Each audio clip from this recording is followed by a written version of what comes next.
जय हिंद दोस्तों, एक बार फिर से स्वागत है आप सभी का हमारे यूट्यूब चैनल पर। तो आज की इस वीडियो में हम लोग उपभोक्ता संरक्षण को डिस्कस करने वाले हैं। देखिए, ये उपभोक्ता संरक्षण जो है, ये आपका क्लास 12 यानी अगर आप कॉमर्स से हैं तो बिजनेस स्टडीज़ में आपको ये चैप्टर मिल जाएगा। और अगर आप क्लास 10th में हैं तो आपको इकोनॉमिक्स का एक चैप्टर है उपभोक्ता संरक्षण करके, जिससे हर साल जो है क्वेश्चन पूछा गया है, ठीक है। तो अगर आप क्लास 12th में हैं और बिजनेस स्टडीज़ आपका सब्जेक्ट है, तो ये उपभोक्ता संरचना आपको पढ़ने मिलेगा। और अगर क्लास 10th में है तो इकोनॉमिक्स में आपको एक चैप्टर मिल जाएगा। तो यानी दोनों ही क्लासेस के लिए ये जो चैप्टर बहुत ज़्यादा इंपॉर्टेंट है, और दोनों में ही लगभग थोड़ा सा अगर कम बेसी कर दे तो सेम चीज़ हम लोगों को पढ़ना रहता है, ठीक है। तो मोस्ट इम्पॉर्टेंट टॉपिक बन जाता है 2025-26 में जो एग्ज़ाम देने वाले हैं उनके लिए। और हर साल इस चैप्टर से आपको क्वेश्चन देखने को मिलेगा। अगर आप प्रीवियस ईयर क्वेश्चन उठा के ले आते हैं तो उसमें भी आपको उपभोक्ता संरक्षण कंज्यूमर प्रोटेक्शन से क्वेश्चन मिलेंगे। और अगर आप अपने मॉक टेस्ट मॉडल पेपर भी देख लेते हैं तो इस साल का जो मॉडल पेपर जेक के द्वारा जारी किया गया, उसमें भी उपभोक्ता संरक्षण से संबंधित टॉपिक पे जो है आपका क्वेश्चन दिया गया। तो ये आपको बहुत ज़्यादा इंपॉर्टेंट टॉपिक है, ये इसको बिल्कुल मिस नहीं करना है। इससे जो है आपका लॉन्ग क्वेश्चन एक बनता है, तो ये वीडियोज़ आपके लिए बहुत ज़्यादा हेल्पफुल होने वाला है आपके अपकमिंग एग्जाम के लिए, ठीक है। तो चलिए हम लोग शुरू करते हैं उपभोक्ता संरक्षण यानी कंज्यूमर प्रोटेक्शन, ठीक है। तो उपभोक्ता संरक्षण पढ़ने से पहले हम लोग को जानना होगा कि उपभोक्ता होता क्या है, ठीक है। मतलब उपभोक्ता कौन है, किसको हम लोग कंज्यूमर कंसिडर करेंगे, किसको उपभोक्ता बोलेंगे, ठीक है। सबसे पहले हम लोग उपभोक्ता का अर्थ समझते हैं, उसके बाद ही हम लोग जाके उपभोक्ता संरक्षण का अर्थ समझ पाएंगे, ठीक है। तो देखिए, उपभोक्ता कौन है सबसे पहले समझते हैं। तो ये जो है 2019 में हम लोग का उपभोक्ता संरक्षण अधिनियम जो लेटेस्ट आया, उसके अकॉर्डिंग जो है उपभोक्ता कौन है उसको यहाँ पर दिखाया गया है।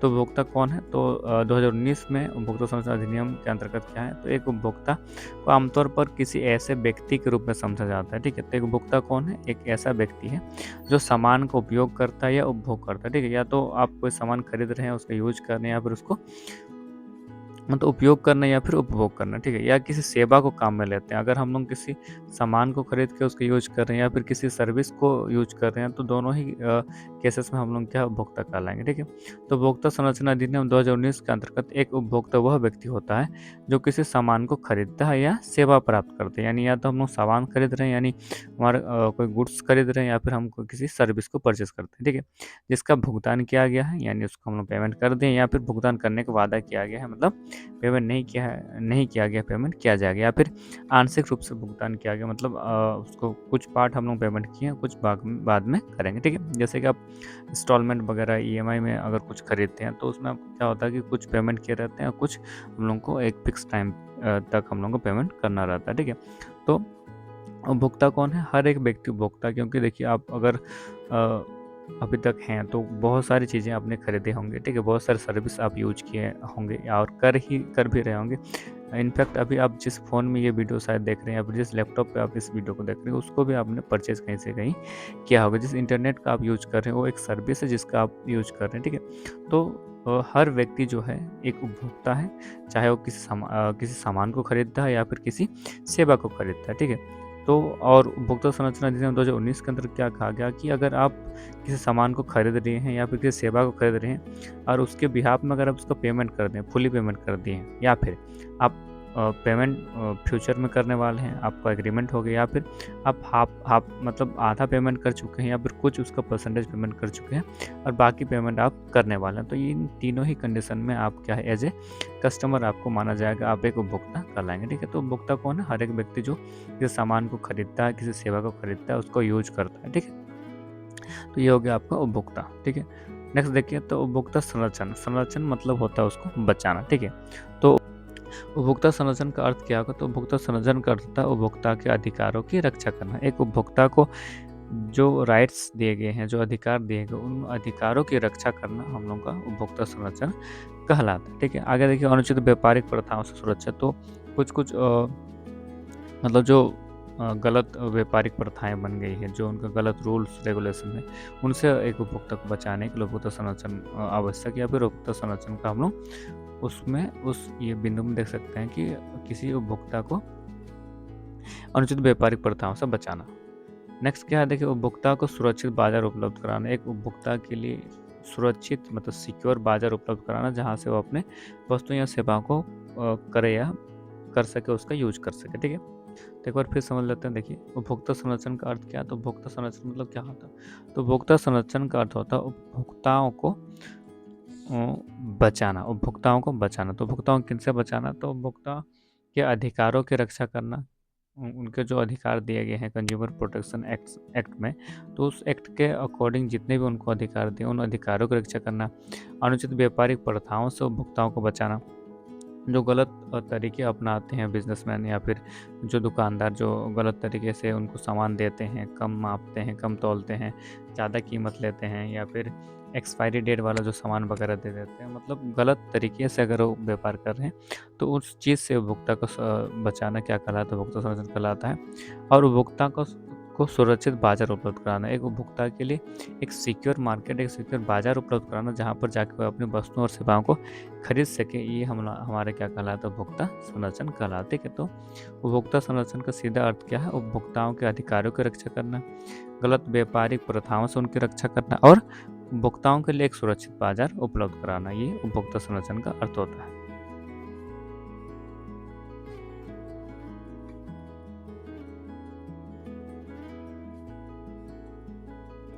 नेक्स्ट देखिए दिया गया कि उपभोक्ता संरक्षण की आवश्यकता क्या है। ठीक है, उपभोक्ता संरक्षण की आवश्यकता, उपभोक्ता संरक्षण की आवश्यकता क्यों पड़ी होगी, और ये किस दृष्टिकोण से? उपभोक्ता के दृष्टिकोण से, एक कस्टमर के दृष्टिकोण से उपभोक्ता संरक्षण की आवश्यकता क्यों पड़ी होगी।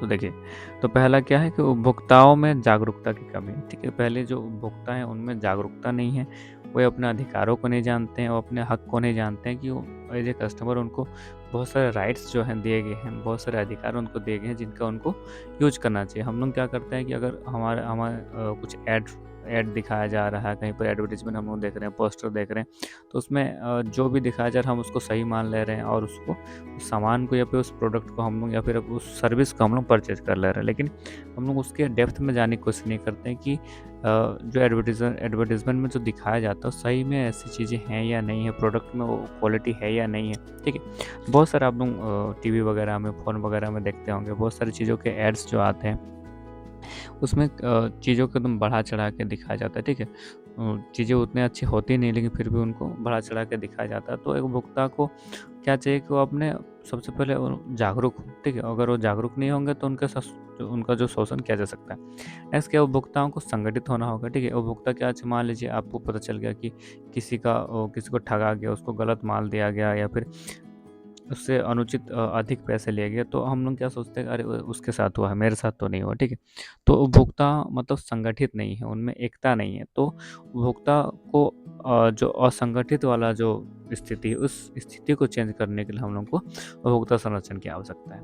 नेक्स्ट क्या है कि शोषण की अधिक संभावना, अगर उपभोक्ता जागरूक नहीं होंगे, उपभोक्ता संगठित नहीं होंगे, तो जो व्यापारी हैं, जो जिनको आप ला लगा सकते हैं, ठीक है, जो व्यापारी हैं वो गलत तरीके से अपना सामान बेचेंगे, गलत सामान बेचेंगे, अधिक रेट ले सकते हैं, गलत माप-तोल कर सकते हैं, खराब सामान दे सकते हैं। ठीक है, तो ये जो शोषण की संभावनाएँ ये बढ़ जाती है अगर एक उपभोक्ता का संरक्षण नहीं किया जाए, उपभोक्ता को नहीं बचाया जाए। ठीक है, तो उपभोक्ता संरक्षण की आवश्यकता क्यों है? आप तो देखिए, पहला क्या है, उपभोक्ता में जागरूकता की कमी है, तो उस जागरूकता को उसमें जागरूकता लाने के लिए, उपभोक्ताएं जो है असंगठित है, उनको संगठित करने के लिए, और शोषण की संभावना बहुत अधिक है, तो उनको शोषण से बचाने के लिए उपभोक्ता संरक्षण की आवश्यकता पड़ती है। ठीक है, नेक्स्ट देखिए, उपभोक्ता संरक्षण की आवश्यकता ये किसके दृष्टिकोण से? व्यवसाय के दृष्टिकोण से। यानी अगर आप व्यवसाय कर रहे हैं तो आप क्या सोचते हैं कि उपभोक्ता संरक्षण क्यों जरूरी है? ठीक है, तो व्यवसाय के लिए भी देखिए, जितना जरूरी एक उपभोक्ता के लिए उपभोक्ता संरक्षण है, उतना ही आवश्यक एक व्यवसाय के लिए भी। क्यों? देखिए, पहला क्या कि व्यवसाय के दीर्घकालीन हित के लिए। मान लीजिए आप किसी दुकान में गए और आप कोई सामान जो है 1 किलो आप खरीदे, लेकिन आप जब घर लेके आते हैं तो आपको ऐसा लगता है कि नहीं, मेरे को ये जो 1 किलो का वज़न है वो नहीं दिया गया, मेरे को कम दिया गया। तो ऐसा कंडीशन में क्या होगा, उपभोक्ता अगर उसको डायरेक्टली जाके नहीं बोलता है, तो कम से कम दोबारा अगर वहाँ उसको कुछ सामान लेना हो तो उस दुकान पर दोबारा वो नहीं जाता है। ठीक है, फिर अगर आपको कभी लगता है कि नहीं, जो आपका जो दुकानदार आपके साथ गलत व्यवहार कर रहा है या फिर अधिक रेट ले रहा है, तो एक बार आप ठग सकते हैं, मतलब वो आपको ठग सकता है एक बार। जैसे आपको पता चल जाएगा आप उस दुकान में नहीं जाएँगे। ठीक है? तो इस तरह से क्या होगा, अगर आप बिज़नेस कर रहे हैं, आपका व्यवसाय है, तो इससे आपका कस्टमर जो है फिर बनेगा नहीं, कस्टमर के साथ रिलेशन ख़राब होगा, कस्टमर दोबारा आपके पास आएगा नहीं, तो आपका बिज़नेस बढ़ेगा नहीं। तो व्यवसाय का दीर्घकालीन हित देखने के लिए, व्यवसाय को लंबे समय तक टिकाने के लिए, व्यवसाय को आगे बढ़ाने के लिए हम लोगों को उपभोक्ता संरक्षण की आवश्यकता है, ठीक है। नेक्स्ट क्या है कि सामाजिक उत्तरदायित्व है, प्लस आपके यहाँ जो व्यवसाय होता है एक समाज के अंतर्गत ही होता है, ठीक है। तो अगर आप व्यवसाय कर रहे हैं तो समाज के लिए बहुत सारा आपके ऊपर उत्तरदायित्व होता है कि समाज को आप ऐसा सामान ना दें जिससे उनको क्षति पहुंचे, जिससे उनको नुकसान हो, ठीक है। आप समाज का भला करने के लिए अपना व्यवसाय चलाइए, ना कि समाज का बुरा बुरा करने के लिए।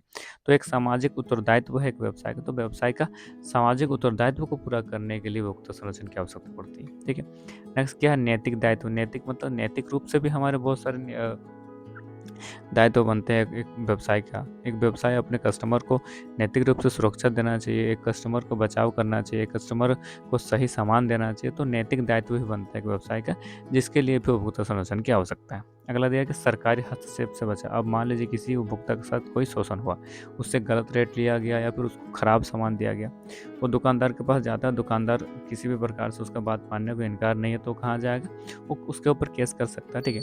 तो इससे क्या हो जाएगा, उसके ऊपर सरकारी जो है हस्तक्षेप होगा, सरकार उसको उस जांच करेगी कि सही में जो जो उसको सामान दिया गया वो नहीं देना चाहिए या फिर गलत सामान दिया गया। और ऐसे कंडीशन में अगर जो व्यवसाय है वो गलत पाया जाता है तो उसके ऊपर कानूनी कार्रवाई हो सकती है, ठीक है। तो अगर आप चाह रहे हैं कि नहीं आपके व्यवसाय में किसी प्रकार का सरकारी हस्तक्षेप ना हो, तो इसके लिए आपको क्या करना है, आपको खुद से आपके कस्टमर को बचाना होगा, खुद से आपको ऐसा सामान नहीं देना होगा कि कस्टमर आपको आपके खिलाफ जो है किसी प्रकार का शिकायत करे, ठीक है। तो सरकारी हस्तक्षेप से बचाने के लिए अपने आप को भी व्यवसाय को उपभोक्ता संरक्षण की आवश्यकता पड़ती है, ठीक है।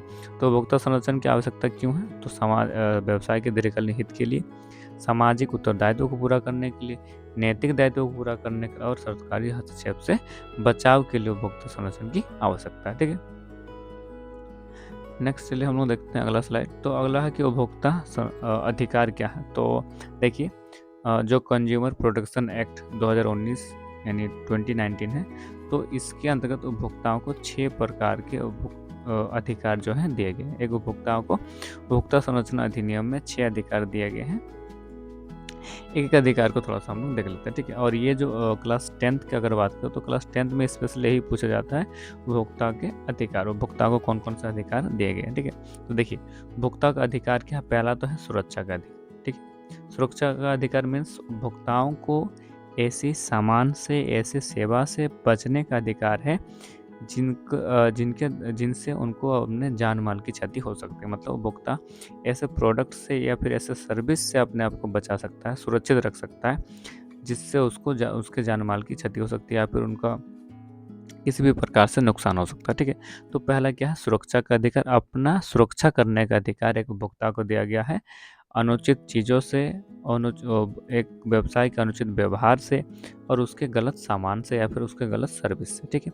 नेक्स्ट क्या है, जानकारी प्राप्त करने का अधिकार। जानकारी प्राप्त करने का अधिकार मीन्स एक उपभोक्ता जिस किसी भी सामान को खरीद रहा है उससे संबंधित पूरी जानकारी उसको प्राप्त करने का अधिकार है। जैसे कि उसमें क्या हो गया, उसका रेट हो गया, उसका date of expiry, manufacturing date, उसमें क्या क्या मिलाया गया उस सामान को बनाने के लिए, उसको कैसे यूज किया जा सकता है, ठीक है, उसको कैसे यूज करना है, कब तक यूज करना है। तो ये सारे टर्म एंड कंडीशन जितने भी आप किसी प्रोडक्ट को खरीदते होंगे तो उसमें बहुत सारी चीज़ें लिखी रहती है। तो उन सारी जानकारियों को प्राप्त करने का अधिकार एक उपभोक्ता को दिया गया है।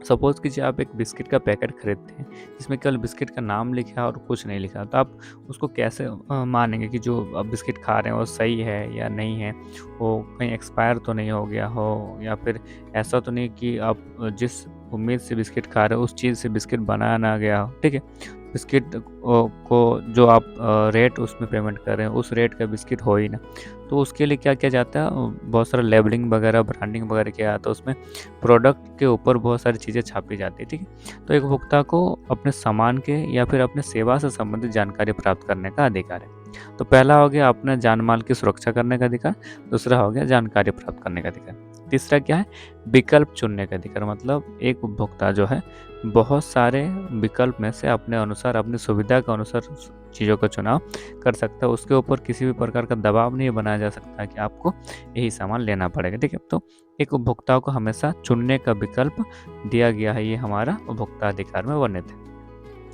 नेक्स्ट है क्या है, सुनवाई का अधिकार। मान लीजिए किसी उपभोक्ता के साथ किसी प्रकार का शोषण होता है, या तो उसे गलत सामान दिया जा रहा है, या फिर उसको अधिक रेट लिया जा रहा है, या फिर किसी गलत सामान के कारण उसको किसी प्रकार के जान माल के नुकसान होता है, ठीक। तो उसमें क्या कर सकता है, उसको उपभोक्ता को क्या अधिकार है, तो उसे सुनवाई का अधिकार है। सुनवाई का अधिकार मीन्स वो अपना बात जो है आगे जाकर रख सकता है, उसके ऊपर शिकायत दर्ज करा सकता है। ये एक उपभोक्ता को अधिकार दिया गया। तो सुनवाई का अधिकार उपभोक्ता को है। पहले सुनवाई का अधिकार होगा, मान लीजिए आप शिकायत करते हैं लेकिन उसका समाधान नहीं होता, तो नहीं, आपको निवारण का भी अधिकार दिया गया है। आप अगर किसी उपभोक्ता मतलब अगर आपको कोई ठगता है या फिर गलत व्यवहार करता है या फिर गलत सामान देता है जिसके कारण आपको किसी भी प्रकार का नुकसान होता है और आप उसको शिकायत करते हैं, तो उस पर आपको आपके शिकायत पर आपको निवारण पाने का अधिकार है। मतलब आपका शिकायत का समाधान करने का, प्राप्त करने का आपको अधिकार दिया गया। आपके साथ अगर गलत व्यवहार हुआ है, गलत सामान दिया गया, आपको किसी प्रकार का नुकसान हुआ, तो उस नुकसान की भरपाई जो है आपको वो दिया जाएगा। ये आपका निवारण के अधिकार के अंतर्गत आता है, ठीक है। और अंतिम क्या है, उपभोक्ता शिक्षा का अधिकार। देखिए बहुत ज़्यादा महत्वपूर्ण है, क्योंकि अगर एक उपभोक्ता शिक्षित ही नहीं होगा, एक उपभोक्ता को अपने अधिकार के बारे में पता ही नहीं होगा, तो ऊपर के जो 5 हम लोग अधिकार देखें उसका तो यूज ही नहीं कर पाएगा, ठीक है। तो एक उपभोक्ता के लिए सबसे महत्वपूर्ण क्या हो जाता है, उपभोक्ता शिक्षा का अधिकार। मतलब एक उपभोक्ता को अपने अधिकारों को जानने का अधिकार है, अपने अधिकारों को यूज करने का अधिकार, ठीक है। तो उपभोक्ता शिक्षा का अधिकार। तो उपभोक्ता अधिकार देखिए एक बार फिर से पुनः देख लेता हम लोग। तो पहला क्या हो गया, सुरक्षा का अधिकार, अपने जान माल की सुरक्षा करने का अधिकार। दूसरा क्या है, जानकारी प्राप्त करने का अधिकार, वस्तु या सेवा से संबंधित सभी महत्वपूर्ण जानकारी प्राप्त करने का अधिकार। तीसरा क्या है, आपको विकल्प चुनने का अधिकार, उपभोक्ता अपने अनुसार किसी भी चीज़ का चयन कर सकता है। तीसरा क्या है, सुनवाई का अधिकार, उस शोषण के विरुद्ध अपना सुनवाई करा सकता है, उसको शिकायत दर्ज करा सकता है। चौथा क्या, पांचवा क्या, निवारण करने का अधिकार, मतलब निवारण प्राप्त करने का अधिकार, उसको जो शिकायत करेगा उसको समाधान उसको दिया जाएगा, ठीक है, भरपाई दिया जाएगा। और लास्ट क्या है कि उपभोक्ता शिक्षा का अधिकार, उपभोक्ता को अपने अधिकारों के बारे में शिक्षा प्राप्त करने, मतलब उपभोक्ता को शिक्षित करने का भी अधिकार हमें दिया गया है उपभोक्ता संरक्षण अधिनियम में, ठीक है। तो ये 6 अधिकार उपभोक्ता संरक्षण अधिकार के अंतर्गत शामिल है। अब थोड़ा सा देखते हैं। देखिए जिस प्रकार उपभोक्ताओं को कुछ अधिकार दिए गए, उस प्रकार उपभोक्ताओं के कुछ उत्तरदायित्व भी, उत्तरदायित्व मतलब जिम्मेदारियाँ। हम लोग केवल सिर्फ अधिकार देने से हमारा बात नहीं बन रहा था, हमें अपने ऊपर भी ध्यान देना होगा, हम क्या कर रहे हैं या फिर हम क्या नहीं कर रहे हैं, ठीक है। तो उपभोक्ताओं की बहुत सारी जिम्मेदारियाँ भी हैं, बहुत सारे उत्तरदायित्व भी है। तो क्या है, देखिए पहला है उत्पादों और सेवाओं की जानकारी रखें, ठीक है। आप जिस सामान को खरीद रहे हैं, आप एक बार देख लीजिए कि उस सामान से संबंधित आपको जानकारी है या नहीं। अगर नहीं है तो फिर आप उस ठगे जा सकते हैं, ठीक है। मतलब बहुत ज़्यादा चांसेस बन जाता है कि लोग आपको ठगे, व्यापारी आपको ठगे। तो पहला क्या है, आपको उत्पादों और सेवाओं की जानकारी रखना होगा जिसको आप खरीद रहे हैं, जिसका आप उपभोग कर रहे हैं। तीसरा क्या है, प्रमाणित उत्पाद ही करें, मतलब कहीं से भी आप सामान खरीद लिए ऐसा नहीं, आपको प्रमाणित उत्पाद ही खरीदना होगा। जैसे कि बहुत सारे आप देखे होंगे कि ISI मार्क लगा रहता है, कहीं पर एक मार्क लगा रहता है, ठीक है। तो कहीं पर ट्रेड मार्क लगा रहता है। तो अलग अलग सामानों पर अलग अलग प्रकार के मार्क जो है दिए रहते हैं। ये स्टैंडर्डाइजेशन है, मतलब प्रमाणित है। और ये जो मार्क केवल उन्हीं चीज़ों में लगे रहते हैं जिनको सरकार के द्वारा प्रमाणित किया जाता है कि हाँ ये शुद्ध है या फिर ये सही है, ठीक है। तो अगर हम कुछ सोना खरीद रहे हैं, चांदी खरीद रहे हैं, कोई इलेक्ट्रॉनिक सामान खरीद रहे हैं, तो हम लोग को इन चीज़ों पर ध्यान देखना होगा।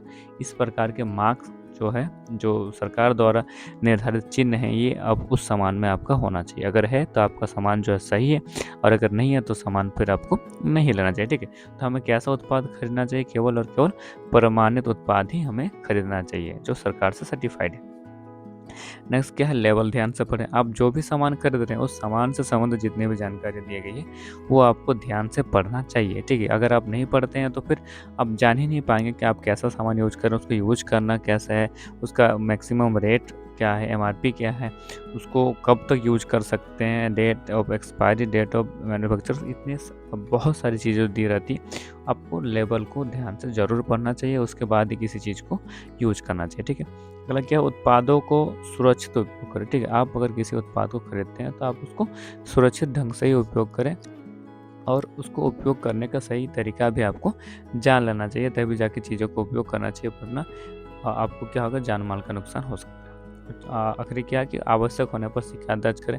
यदि आपको लगता है कि किसी भी प्रकार से आपका शोषण हुआ, किसी भी प्रकार से आपको ठगा गया है, आपको गलत सामान दिया गया है, आपको सही सर्विस नहीं दिया गया है, आपके जो व्यापारी है वो आपसे ज़्यादा रेट लिए हैं, कम आप तोले हैं, या फिर उसके किसी भी ऐसे व्यवहार से अगर आपको नुकसान होता है, तो आप उसके विरुद्ध ज़रूर ही शिकायत दर्ज कराएँ। आपको अगर लग रहा हो कि छोटा-मोटा नुकसान है, तो उसमें आप मत रुकिए, आपको शिकायत दर्ज करना चाहिए, क्योंकि अगर आपके साथ हो सकता है गलत व्यवहार, आपको ठगा जा सकता है, तो जो व्यापारी आपको ठग सकता है, वो किसी और को भी ठग सकता है, ठीक है? और ऐसे करने पर एक पूरे समाज पर जो है एक गलत प्रभाव जो है वो पड़ सकता है, तो आपको आवश्यकता होने पर अवश्य शिकायत दर्ज करना चाहिए। ठीक है, तो शिकायत दर्ज करना है तो कहाँ शिकायत दर्ज करेंगे, तो देखिए, तो कंज्यूमर प्रोटेक्शन एक्ट के अंतर्गत जो है 3 स्तरीय निवारण प्रणाली बनाई गई है, मतलब 3 तरीके से आप अपना शिकायत दर्ज करा सकते हैं। तो 3 स्तर हैं। पहले जो सबसे पहले आता है वो आपका आता है जिला आयोग। ठीक है, जिला आयोग आपके ज़िला में होगा। लगभग प्रत्येक ज़िले में जो है जिला आयोग की स्थापना किया गया है। जिला आयोग, सबसे पहले आप किसी प्रकार का दिक्कत होता है, आप जिला आयोग में जाके शिकायत कर दीजिए। तो जिला आयोग में शिकायत कब, मतलब कितने रुपये तक का होता है, तो 50 लाख तक। अगर 50 लाख तक के अंतर्गत का जो आपका मामला, यानी आपको अगर किसी प्रकार का शोषण हुआ है या फिर गलत सामान दिया गया, तो आपको जो वैल्यू है वो अगर 50 लाख के अंतर्गत का है, तो आप जिला आयोग में जाके शिकायत कर सकते हैं। ठीक है, नेक्स्ट क्या है, राज्य आयोग। राज्य आयोग क्या है, हर राज्य का एक मेन, जहाँ पर हो सकता है आपका जो आपका कैपिटल है वहाँ पर हो सकता है। ठीक है, हर राज्य में है आपका राज्य आयोग बना हुआ।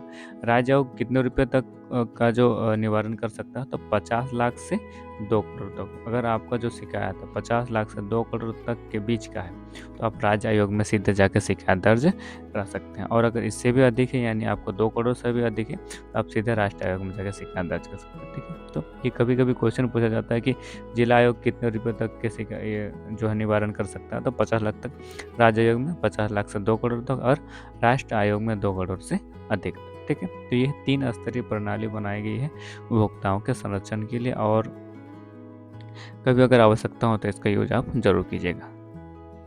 नेक्स्ट देखिए, उपभोक्ताओं को उपलब्ध निवारण, तो किस प्रकार का निवारण हो सकता है। ऐसा ना हो कि आप कोई सामान ले लिए और बाद में आपको पछताना पड़े। ठीक है, तो क्या क्या तरीके से आपको निवारण मिल सकता है, तो आपको दोषों की मरम्मत हो सकती है, जो आपको दिक्कत हो उसका भरपाई किया जा सकता है। उत्पाद आपको बदला जा सकता है, गलत आपको उत्पाद गलत सामान दे दिया गया है, आपको उसको बदला जा सकता है। मूल्य वापसी हो सकता है, आप अपना पैसा वापस ले सकते हैं, रिटर्न ले सकते हैं। आप क्षतिपूर्ति ले सकते हैं, मान लीजिए उस प्रोडक्ट के चलते या फिर उस सर्विस के चलते आपको कोई नुकसान हो गया, तो उससे आप क्षतिपूर्ति लीजिए कि भाई मेरा इतना नुकसान हो, इसका भरपाई करो आप तो। ठीक है, चौथा क्या, लास्ट क्या, सॉरी सेकंड लास्ट क्या है कि अनुचित व्यापारिक प्रथाओं पर रोक। आप उन प्रथाओं को आइडेंटिफाई कीजिए कि ये जो उनके रीति रिवाज हैं या फिर ये जो तरीके हैं गलत हैं, फिर सरकार उन पर नियम बनाएगी और उनको रोका जा सकता है, उन प्रथाओं को हटाया जा सकता है। और ख़तरनाक वस्तुओं को हटाना, ऐसी वस्तुएं अगर कोई व्यवसाय बेच रहा है, बना रहा है, जिससे समाज को गलत प्रभाव पड़ेगा, समाज पर जान माल का नुकसान होगा, तो उन चीज़ों से हमें बचने का मतलब बचाने के लिए हमें निवारण मिलेगा, यानी उन चीज़ों को हटाया जाएगा। जैसे कुछ दिन पहले आप लोग देखे होंगे कि मैगी जैसे मैगी पर भी बैन लग गया था, तो वो इसी तरह का एक कुछ रहा होगा। ठीक है, हालांकि अभी तो पूरा चल रहा है, लेकिन अगर ऐसा कुछ वस्तु है या फिर ऐसा कोई सर्विस है जिसके कारण समाज को हानि हो रहा है, समाज का जान माल का नुकसान हो रहा है, या फिर किसी प्रकार की बीमारी हो रही है, या फिर किसी भी प्रकार का अगर नुकसान हो रहा है, तो उन वस्तुओं को हटाने का, उन वस्तुओं को ख़त्म करने का या फिर बंद कराने का पूरा का पूरा अधिकार दिया गया। ठीक है, तो उपभोक्ताओं को इस तरह का निवारण का अधिकार दिया गया। ठीक है, नेक्स्ट क्या देखिए, उपभोक्ता संरक्षण एवं एनजीओ की भूमिका। तो उपभोक्ता संरक्षण में एनजीओ की भी महत्वपूर्ण भूमिका होती है। एनजीओ क्या होता है?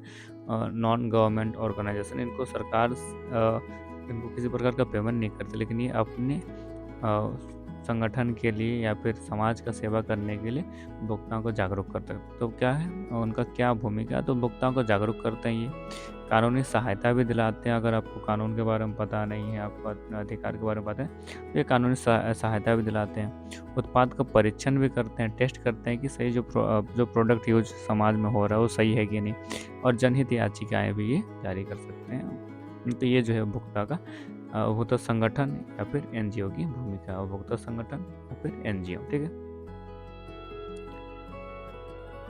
नेक्स्ट। अच्छा, तो इतना ही स्लाइड था। आई होप कि आप सभी को पसंद आया होगा। अगर ये वीडियो किसी भी प्रकार से आप लोगों के लिए हेल्पफुल हो तो वीडियो को एक बार लाइक जरूर कीजिएगा। ठीक है।